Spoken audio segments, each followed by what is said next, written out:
Interest is an extra amount that we either receive or we have to give when dealing with banking things such as loans, savings account, and other type of accounts.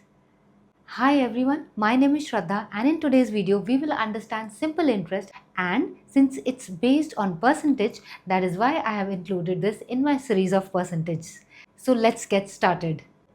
Let's say you gave your friend 1,000 rupees and after 1 year he gives you back 1100 rupees. So the profit here you made was of 100 rupees. Before understanding more about simple interest, let's understand few terms related with simple interest.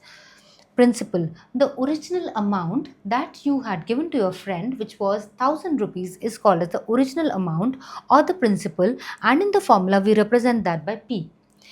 The rate, the principal rate at which you gave the money is called as the rate. Time, the number of years for which you gave the money. Now you gave your friend the money for 1 year. Let's understand simple interest with some examples. Let's say I have to find the simple interest on this amount, which is 2,000 rupees, rate is 2% and time is 5 years. So the formula for simple interest is principal into rate into time divided by 100. I'm going to apply it in the formula wherein it is 2,000 times the rate times the number of years divided by 100. The zeros get cancelled. Now the simple interest for this amount for 5 years would be 5 times 2 is 10, 10 times 20 is 200 rupees.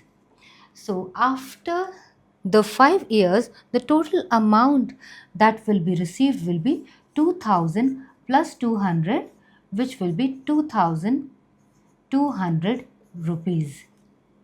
When I add my simple interest to the principal, that gives me my final amount. So the final amount is equals to the simple interest plus the principal amount. Let's take one more example. The principal is 10,000, rate is 7% and time is 2 years. We will simply put in this formula. So I will get my simple interest as 10,000 times 7 times 2 divided by 100. The zeros get cancelled. The amount will be 7 times 2 is 14. 14 times 100 would be 1400 rupees is my simple interest, and the total amount that will be received after the end of 2 years would be the principal, which is 10,000 plus 1400 rupees. So the total amount that will be received will be 11,400 rupees. I want you to pause the video here and try solving these questions. The simple interest formula here is principal into rate into time. You have the principal, rate and time. So to calculate the amount, whatever simple interest you will get here, you will add it to the principal and you will get the total amount. Similarly in this question, whatever simple interest you will get, you will add it to the principal amount and you will get the total amount that will be received after the tenure of 3 years. I hope you were able to solve these questions. Do mention your answers in the comments. Thank you for watching. Happy learning and wish you the best.